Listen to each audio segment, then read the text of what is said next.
인쇄술은 교육의 보급과 종교개혁, 나아가서는 문해부흥의 길을 열게 하였으며 근대 사회를 형성하는 데 결정적인 작용을 하였다.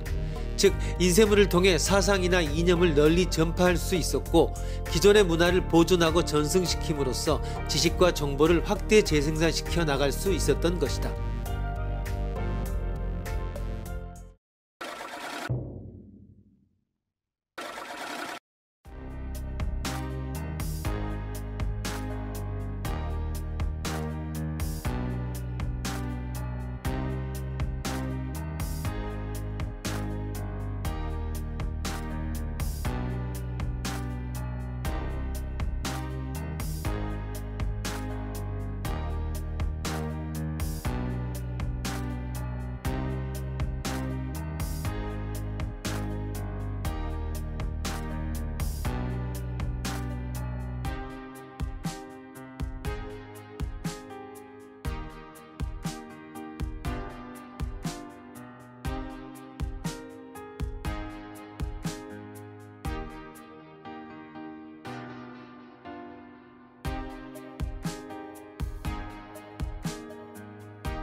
사회생물학까지 이어진 진화론은 크게 두 가지 논쟁을 일으켰습니다.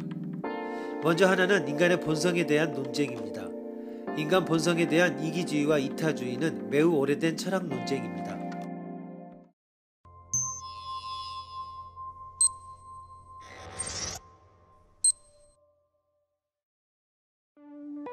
그렇다면 어떻게 이타주의가 유지될 수 있을까? 사회성 곤충의 경우에는 의문의 여지가 없다. 자연 선택에는 혈연 선택이라 불리는 과정이 포함된다. 흰 개미 군체에서 자신을 희생하는 병정 개미는 자신의 부모인 여왕과 왕을 포함한 다른 구성원들을 보호하고 자신은 번식을 하지 않는다. 결국 번식력을 가진 형제와 자매들이 번성하게 되고 그들은 근친관계에 의해 그 병정 개미와 공유한 유전자를 퍼뜨린다.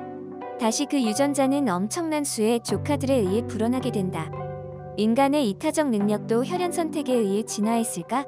어떤 훌륭한 사람이 남을 위해 스스로를 완전히 희생했을 때 우리는 어떤 생각을 하는가?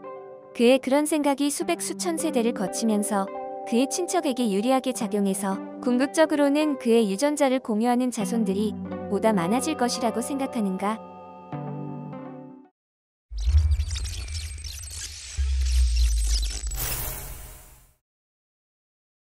인류 역사의 대부분의 기간 동안 사회 구성이 직계가족과 가까운 친족의 밀접한 네트워크로 이루어져 왔다는 사실은 이러한 설명에 설득력을 더해줍니다.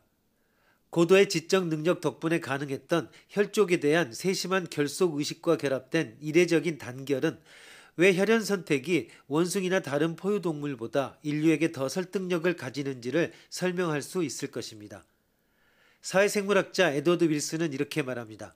사회과학자들을 비롯한 많은 사람들이 제기할 수 있는 일반적인 반론들을 예상하여 미리 밝혀두면 나는 이타적 행동의 의도나 실제가 상당 부분 문화적으로 결정된다는 것을 인정합니다.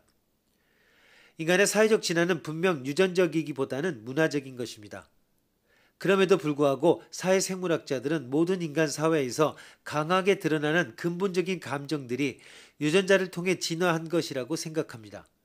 비록 이러한 가설론은 다양한 인간 사회들 간의 차이를 설명할 수 없지만 왜 인간이 다른 포유동물과 다르며 어떤 면에서 사회성 곤충들과 더 많이 닮았는지를 설명할 수 있을 것입니다.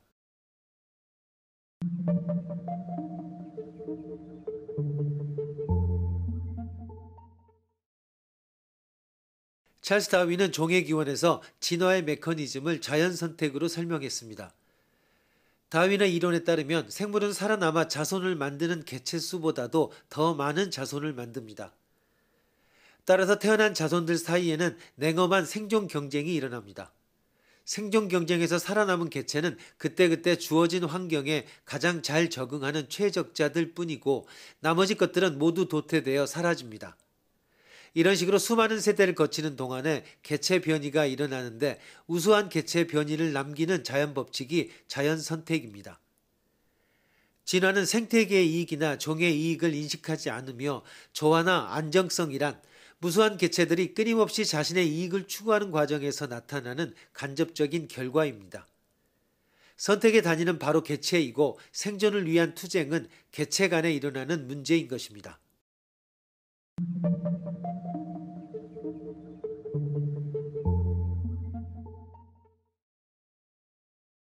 스코틀랜드의 생물학자 에드워즈는 그의 저서인 사회행동과 관련한 동물의 분산에서 최소한 사회행동의 진화에서는 선택의 단위가 개체가 아니라 집단이라고 주장했습니다.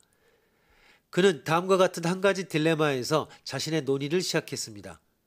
만약 개체가 오직 생식상의 성공을 극대화하기 위해서만 투쟁하는 것이라면 그토록 많은 숫자의 종들이 활용할 수 있는 자원에 맞춰 그 개체 수를 조정하는 것처럼 보이는 까닭은 무엇인가? 에드워즈는 대부분의 종이 다소간 다수의 별개 집단으로 분리되어 있다고 가정했습니다. 일부 집단은 자신들의 번식을 조절하는 방법을 전혀 진화시키지 않았습니다. 이러한 집단에서는 개체 선택이 최고의 지배력을 가지고 있습니다. 그 집단은 조건이 바람직한 시기에는 개체 수를 늘려 번성하지만 불리한 시기에는 스스로를 조절할 수 없어 심각한 피해를 입거나 심지어는 멸종할 수도 있습니다. 한편 집단의 이익을 위해 다수의 개체가 자신들의 번식을 희생하는 조절 시스템을 발달시키는 집단도 있습니다. 이러한 집단은 좋은 시기에도 나쁜 시기에도 생존할 수 있습니다. 따라서 이 주장대로라면 진화는 집단 사이에서 벌어지는 투쟁이지 개체 간의 투쟁이 아닙니다. 그리고 집단이 각 개체의 이타적 행동에 의해 자신들의 개체 수를 조절하여야만 그 집단은 살아남을 수 있습니다.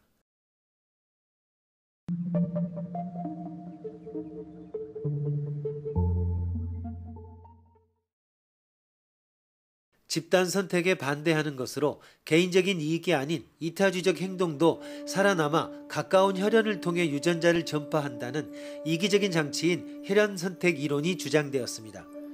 영국의 이론 생물학자인 해밀턴은 자기를 희생하여 혈연을 돕는 이타적 행동은 적어도 그것을 행하는 개체에게 손실을 주지만 그 개체의 유전자에서 보면 이타적 행동은 득이 됩니다. 따라서 개체가 하고 있는 이타적 행동이란 실은 유전자에게는 이기적인 행동입니다.